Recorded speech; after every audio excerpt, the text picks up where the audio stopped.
I am nothing without my notes, so we're going to see how this goes. Hey friends, it's your good friend Tim Campbell-Smith, and today we are going to walk through how to do informational interviews.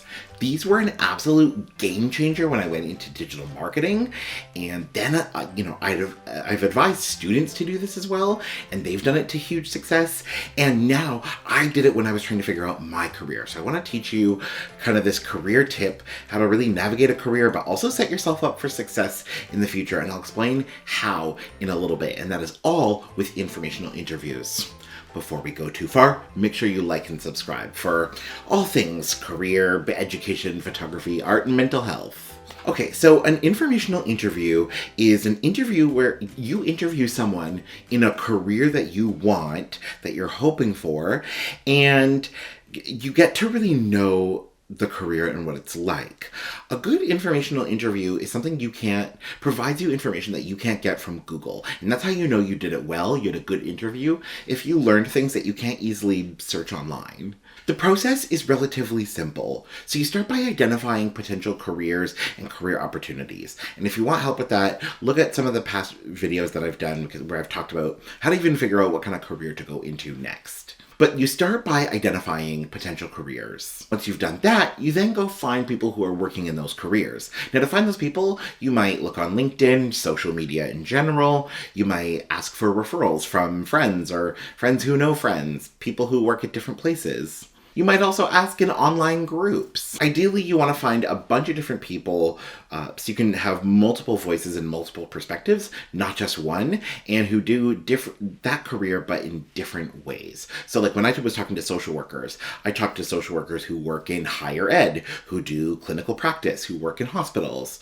When I talked to photographers, I talked to a few portrait photographers, I had a commercial photographer, and I had an animal photographer, which I thought was really cool. So I went and talked to people from different backgrounds and who approached the career a little bit differently, and it was really helpful because it gave me a more diverse perspective.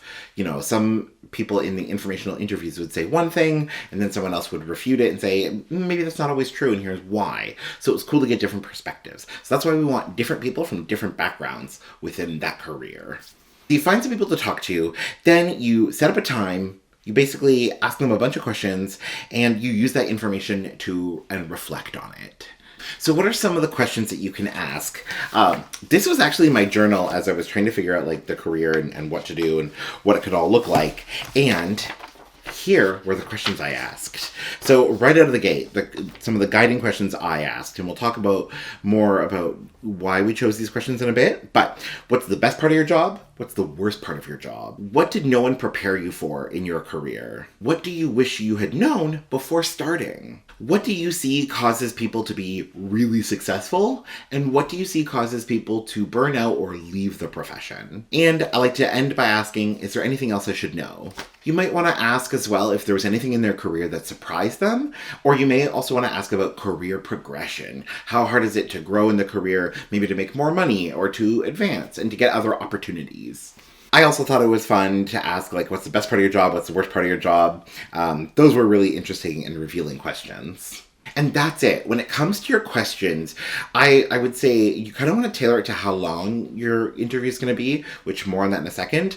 But I would just say have high-level questions that aren't yes or no questions. You should not be asking yes or no questions. High-level questions that they can really interpret a bunch of different ways, that they can kind of take you on their journey. And you ask questions that you absolutely want to know. So speaking of which, let's just get into a few best practices so that you have the best informational interview. 1, and I've already talked about this before, make sure you talk to different people. So for example, with social workers, a couple social workers said that you should be prepared to change jobs every 5 years because it can cause burnout, it can cause stagnation, you can get bored, and that can really harm you. Whereas another social worker said, no way, if you're working in a bureaucratic setting, you need 5 years to really get to know a place before you can start enacting change. So after hearing that conflicting advice, it was more like, okay, what's important to me? Do I want to be able to enact change, or do I need variety? And then playing into that. 2, Keep your informational interview short. Ideally, we try to aim for 30 minutes.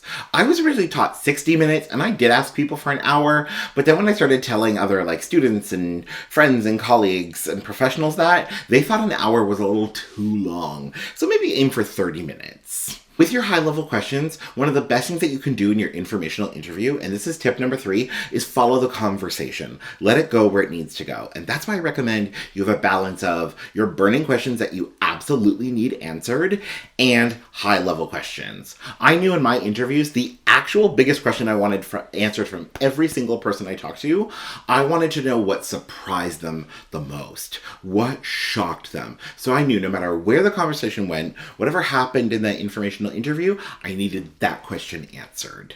4, and this is going to be obvious, but if there's anything I've learned as a consultant, it's to not skip the obvious. Thank them for their time. Thank them in the interview, follow up with an email. You want to, the other reason why is you want to impress them and leave a good impression. This may be a referral for a job later. So always make a good impression. And then my final tip and best practice for informational interviews, and this is going to be a weird one, but hear me out.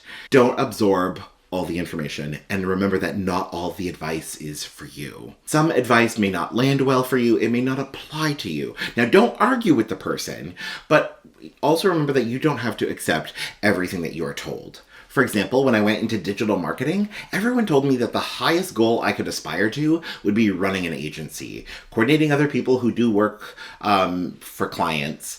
And then I realized later on, I hate people, which sounds ironic, but I realized shortly after, I'm like, no, I don't want to be running an agency. I don't want to be running people. And I realized that advice was not for me. I also thought, I don't want to work in childcare, in social work. When I was going down the social work route, I'm like, I don't want to work with children. So that means no children's aid, no family and children's services. But then a couple social workers had told me oh no, when you do child protective services, for example, you're actually usually working with families and adults. It's not a lot of kids. So I realized oh, that's kind of advice for me, but some other advice wasn't always for me. So you don't have to absorb all the advice. It's not all for you. But also that's not your hall pass to argue with the person. And that's it. We just want to find people who are doing the career that you're doing. Go talk to them. Another tip, especially if it's in a competitive field, so being self-employed, I had to do this with the photographers. I tried to reach out to photographers who weren't threatened, who didn't or wouldn't perceive me as trying to steal business from them and trying to steal their secrets. So be as non-threatening as possible. But you just find people, interview them, get to know their career so that you can really learn from people who are practicing in and around you. Comment and let me know. If you were doing a career interview, what's a question that you would ask? Or if someone asked you to do a career interview, what advice would you give them? Because that is some rich wisdom that we could totally drop into the comments. As always, make sure to like and subscribe to keep following along with the journey and to chat higher ed, mental health, photography, and the like. Otherwise, we'll chat soon. Bye for now.